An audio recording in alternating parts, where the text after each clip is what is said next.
Superman overcame tremendous obstacles to become the success we know it as today. With pre-production and development now complete, the Man of Steel was ready to take flight.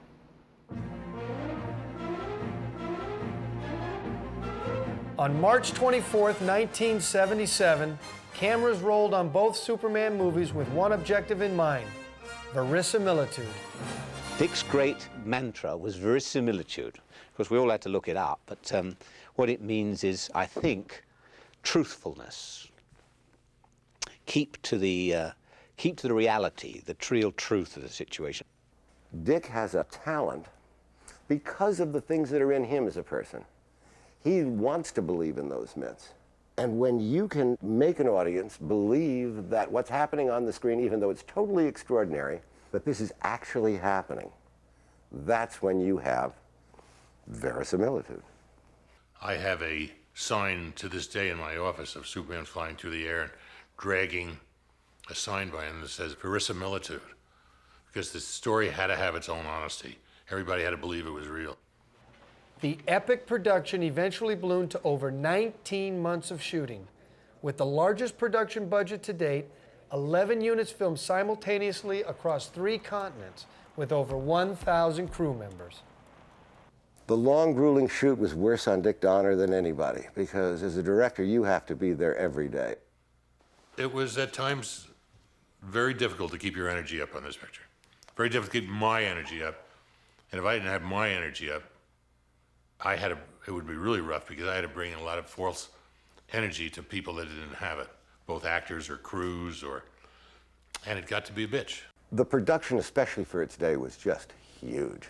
It was 2 films. We were shooting scenes from the 2 films simultaneously, according to production conveniences, so that when we had Gene Hackman, we were shooting scenes from 2 and scenes from 1. Or when we were in the Daily Planet, we were shooting scenes from both pictures in the Daily Planet while you were in that set. The most grueling part of it were obviously for Christopher and I the flying scenes, which were physically so uncomfortable and often downright painful, and tedious, and take after take after take. A couple of times we landed short of the building.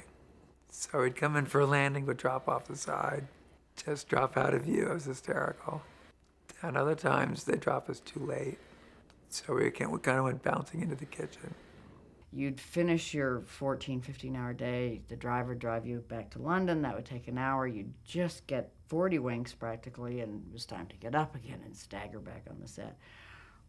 The only thing, again, that made them tolerable was knowing that Donner was working twice as hard as you were, and getting even less sleep if that was possible, and keeping you laughing. That's your responsibility as a director. You have to generate this energy both for yourself and for everybody else. And if it's artificial, you can't let them know it's artificial. They have to believe you're really up there and spirited and giving it to them. Production designer John Barry prepared storyboards of the entire script. These were used as an aid for the many artists that were working on the visualization of the film. One of the most significant of these artists was cinematographer Geoffrey Unsworth. One person I can't say too much about in terms of his contribution to the film is Geoffrey Unsworth. Geoffrey photographed 2001. He won an Oscar for Cabaret. He's just a great, great cinematographer.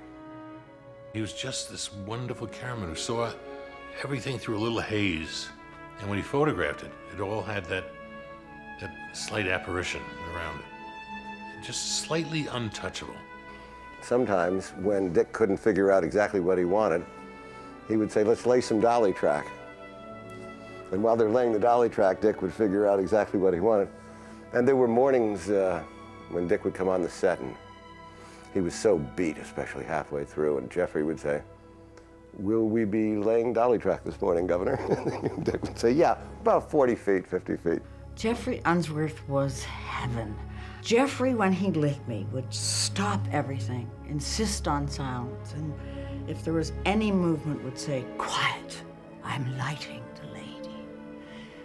And I don't know, he just made you feel like a princess. I think I've never felt more beautiful in my life than when Geoffrey was lighting me. He was magical. He never, ever said no. If it was really a problem shot and trying to be innovative on some of the things, he'd say, well, Richard, give me a moment. Let me think this out. and everything was just a lot more than yes. It was far better than I could ever conceive. He was a wonderful man, and everybody just loved him. And the picture's dedicated to him. He died shortly after the film.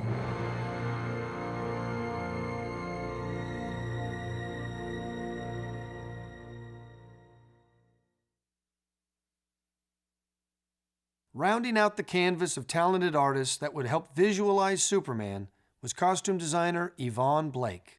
The Superman costume went through various changes because we were trying to perfect a look that nobody had ever done before. So it took a lot of testing and a lot of trying out of different looks and different shapes, in a way, to get to what we finally used, and trying to stick as closely to how he was drawn in the comic book. I think with the costume, you're stuck with the fact that Superman is in tights. Chris was so disarming as Superman, so kind of shy, that you barely noticed. We were also trying to make Christopher look very macho and very strong and not look feminine or silly. Gentlemen, is that man all right? All in all, there were about 25 different costumes. Some for the flying rig, some for just walking, others for flying on wires. Alexander Salkind pronounced very early, as we were to begin shooting, about Superman, either he has a big one or he has nothing. So they put poor Christopher in this various assortment of sizes of codpiece under the suit and the red underpants. And some days Christopher come out and he'd be out to here, which would make me go ding, ding, ding, ding, because they were all made of metal, and Christopher would go, stop it, kidder, stop it. Or there'd be flat, and there was this endless discussion as to the size of Superman's equipment. In the very beginning of the movie, we all came to the conclusion that it would be wonderful to have something very special for the Krypton costumes. And we decided that it would be wonderful to show a great energy from it, and that we should try and look into materials that were reflective. The material used was a reflecting material used for cinema screens. It's made out of minuscule balls of glass. It was very hard for us to manage, and we had to use cotton gloves because any time the material was touched by hand, it would lose its reflective quality. You can only photograph it in a very special way, and we tested it and it looked quite amazing.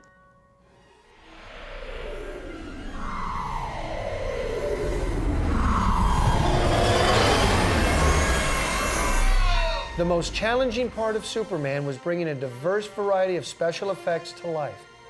And by far, the most difficult of these effects was making an audience believe a man could fly. One of the biggest challenges that Dick had, and all of the great special effects people that were on it, nobody'd flown on screen before, except in stupid ways where you could see the backdrop and they're going by. I mean, you know, the TV series of Superman. Nobody knew how to make him fly. The first time I ever saw Chris really fly was at Shepperton Studios, where we built Fortress of Solitude Interior. They said, okay, let's try it.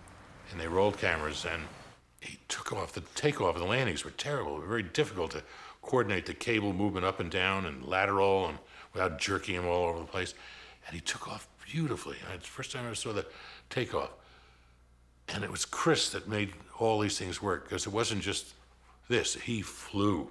He really flew, and he moved his arms in a very fluid way, and he came at camera, and for some reason, he actually banked his body, and he swung around this thing and flew past us. Camera stopped rolling. There was dead silence, and then like 50 people all of a sudden started just cheer. It was hard to believe. We actually did it. We actually made a man fly. He flew in about 10 different ways in the movie.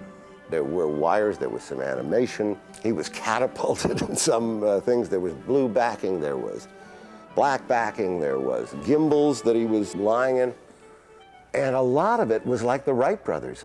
This was experimental stuff we were doing back then. I remember at the time, just to get the shots, very technically very difficult to get them. The exposures, the balance between the plates and the foregrounds, very difficult stuff. And so it was all a bit sort of string and chewing gum type, making it work. We used many different techniques on Superman. Practical effects, physical effects, optical effects, process projection, models, miniatures, anything to make a shot work we used. You see, this was long before computerization. That's made a big difference to us because, of course, you can do things much quicker. But at this time, everything was hand done, and it really was many artists and very talented artists that we had to use to do some of this work. Lots of effects had to be plotted and done manually, but it did give you a little opportunity to do a little bit more finesse than actually the computers do in a sense, but of course it took a lot longer.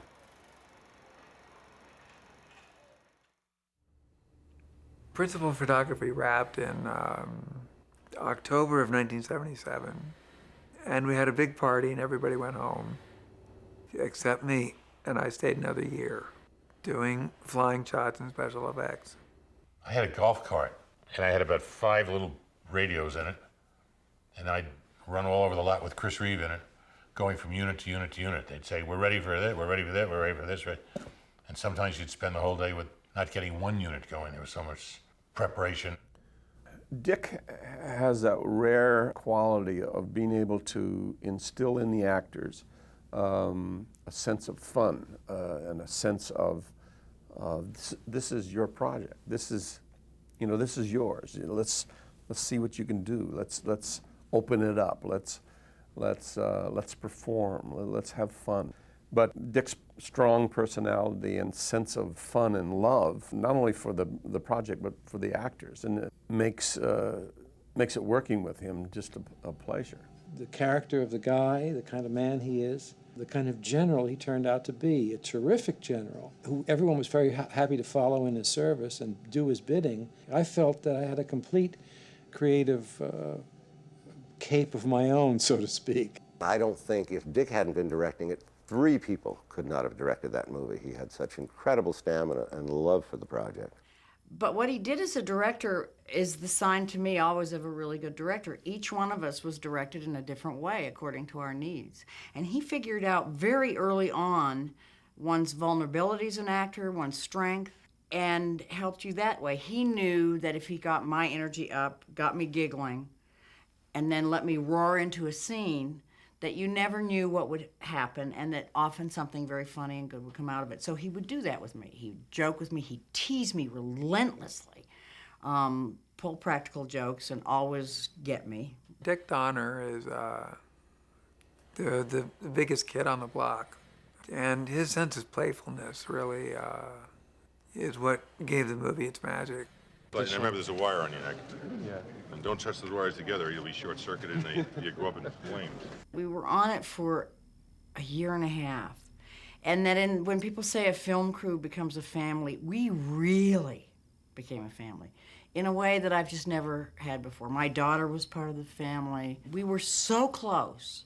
We took vacations together that the relationships between all of us were real, genuine relationships. There's just no question about that. They were deep, they were long-lasting. And Dick really took care of us. I mean, he took care of every crew member. He never forgot a birthday, he never forgot anything.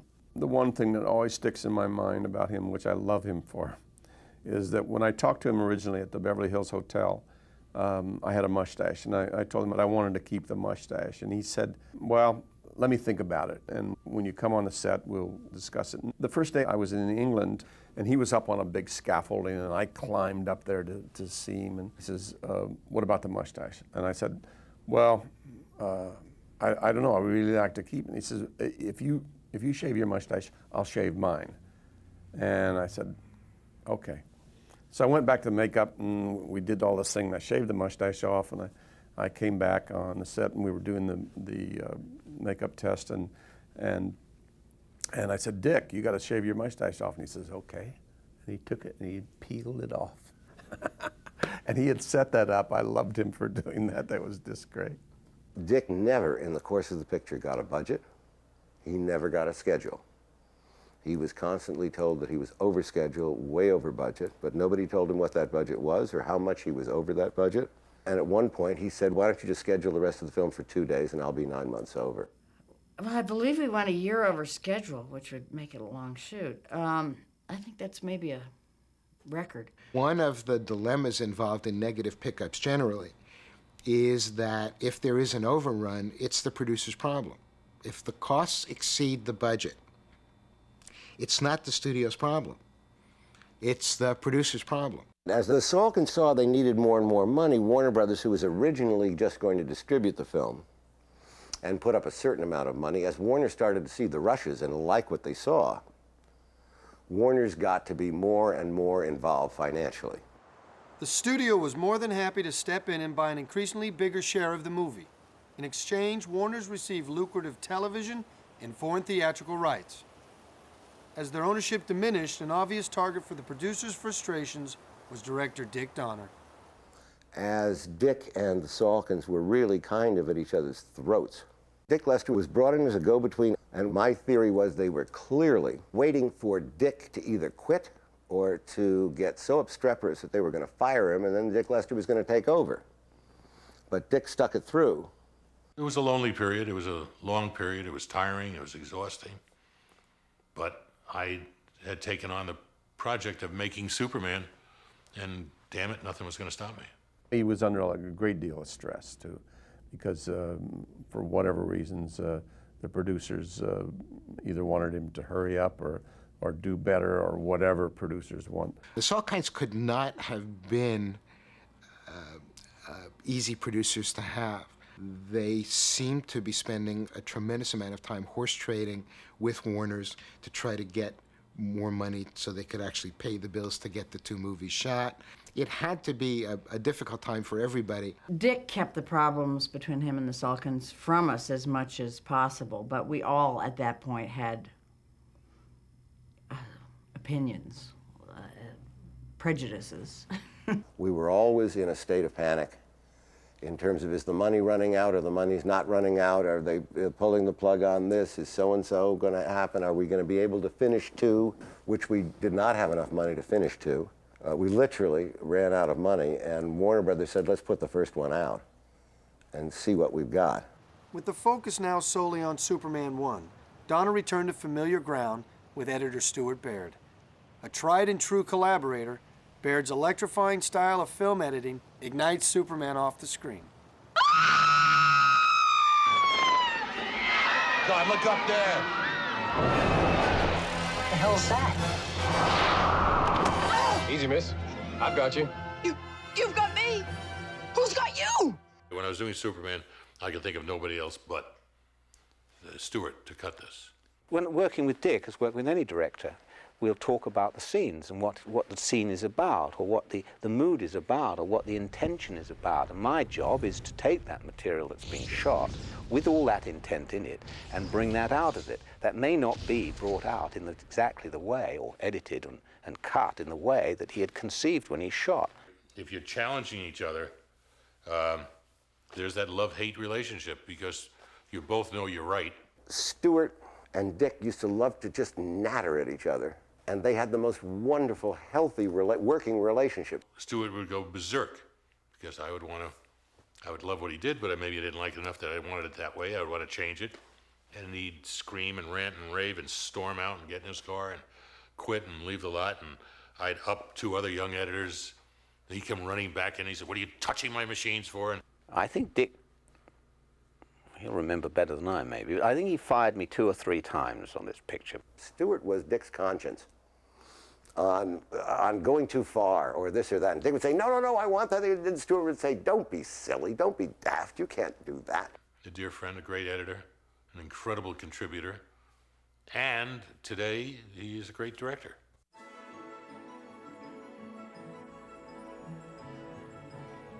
One of the last pieces to come into place was the music by composer John Williams. Williams' score brought a soul to the movie and a musical voice to Superman. Still today, the music remains ingrained in American culture. One of the great thrills is to go in after you've cut the movie and you've done all the work and you think it's working and stuff, and suddenly you go into the scoring stage and the composer strikes up and the orchestra starts and the movie comes alive. One of the essential things about the film to me was the fact that it was fun and didn't take itself too seriously, and the way Richard had directed it, and particularly the way Chris and Margot had played the parts, that it had an almost kind of theatrical camp, if you like, to it. That didn't take itself too seriously, and that if one could strike a level of theater and sleight of hand and tongue-in-cheek in the creation of the themes, that it might be the right idea. When somebody that has the command musically that he has gets with 100-piece orchestra and starts to go, it's just so thrilling. I mean, when you have a great score for a movie, it just brings everything to life. The day we went into a recording studio and we ran the opening credits, and as Superman came on the screen, I swear to God, if you listen carefully, it literally, the music speaks the word.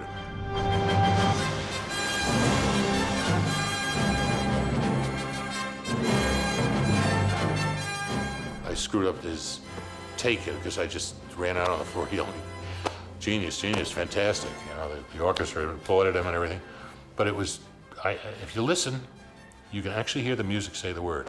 The hero theme, which is Superman himself, which is made up of several parts, is kind of a fanfare.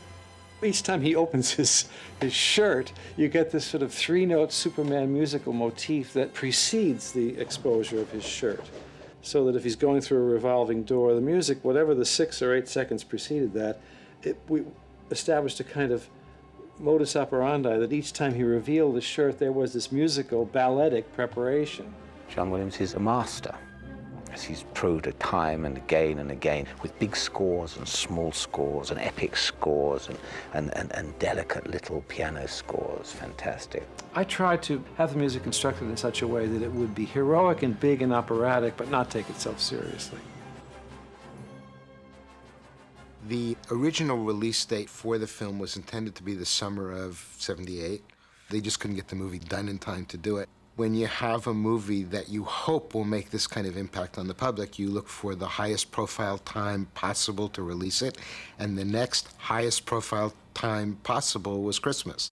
To deliver the film for Christmas '78, we were down to the wire. All the pressure was to get it done for this date, so I don't think there was more than 8 or 10 weeks between actually finishing the final shooting and getting it into the cinemas. The last act went not adagio, but super prestissimo, very quick. And I do recall that sort of rush to the finish line. I mean, I'd still be shooting. I still had optical units going. We still had opticals coming in from all over the world, really. The film was done in such haste because we were on such deadlines. We never had a preview. Superman was never previewed. We were cutting negative at that point, dubbing, scoring. The studio had to have this picture for this date. It was such a huge event. The Superman event was launched with a stirring teaser trailer nearly a year before the theatrical release.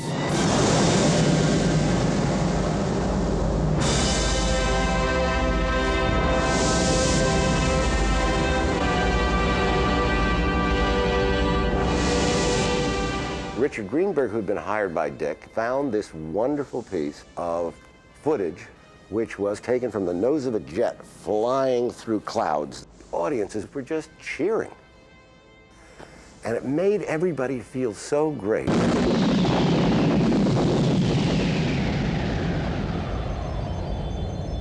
Greenberg later adapted the trailer's title design for the film's innovative opening title sequence. The selling of a movie called Superman required us to prove to people, or claim to people, that we had done something in the movie that nobody ever done before. The tagline that said, "You believe a man can fly," was the single most important part of the whole marketing campaign. It was our way of saying to the ticket-buying world, we've learned how to do things in movies you've never seen before, and what better way to do it than to give you this spectacular new version of Superman. Superman the movie was released during the 1978 Christmas holiday season on December 15th. The film was greeted with rave reviews and blockbuster box office performance, and reigned as Warner Brothers' highest-grossing film for years. What's the feeling when a film opens and it goes through the roof? You're part of it. You're going right up through the roof with it. If you're part of something that's successful, that it is kind of your kid, and you go and you watch people line up for it. You know, I don't care how many pictures you do, if you have a big hit, it just makes you feel wonderful. It was a bit like a dream. You don't really put it together until after. You're kind of so stunned that you don't know what's happening. You're going, wow. The movie, both in terms of its appeal to the audience and then its commercial success, probably performed at the uppest end of everybody's hopes. It's just the most fulfilling, one of the most fulfilling experiences of my life. And as The Omen was before, this Superman was that much more. Even though we were all enjoying the success of Superman, it was back to work for all of us, except Richard Donner. Much to everyone's surprise, the Salkinds decided not to bring Donner back to finish shooting Superman 2.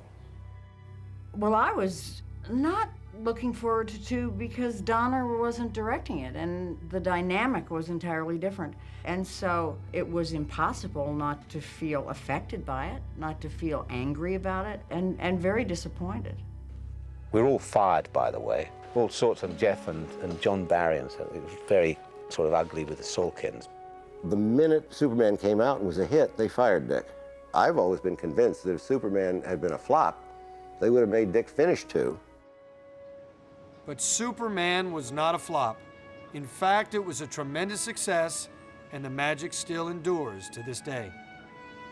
I can truly say its legacy will be with all of us involved for the rest of our lives. It's lived on in people's memory as this magical picture. It was really Dick's vision, and it's Dick's heart, and it was Dick's humanity that made it a special picture. He took such care with it and was like this big kid on the set, and that instilled in everyone that kind of sense of fun and caring. Superman was one of those interesting times when a movie about a cultural icon became a cultural icon. It works. I've watched it when it's on, when nobody's around, so I don't look too vain. And it works. It still works, and I think it'll work forever. The film captured what we want Superman to look like and to be like. And there may be in future generations other films, but I doubt if they'll ever get it quite as right. It was done right. An audience goes away with such a reservoir of goodwill for the character and affection for the character that they come back again, as indeed they did.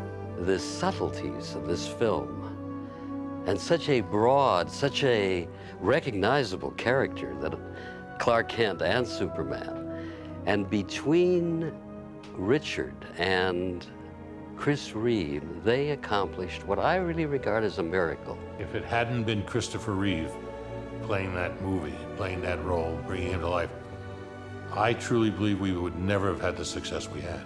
Because I don't think there was an actor out there that I knew then, or I know now, that could have done what he did to bring that character to life. The appeal of flight, I mean, Batman's got a cool car, but flight is what really captures people's imagination. I mean, to take 2 or 3 running steps and soar into the air. I mean, that's everybody's dream.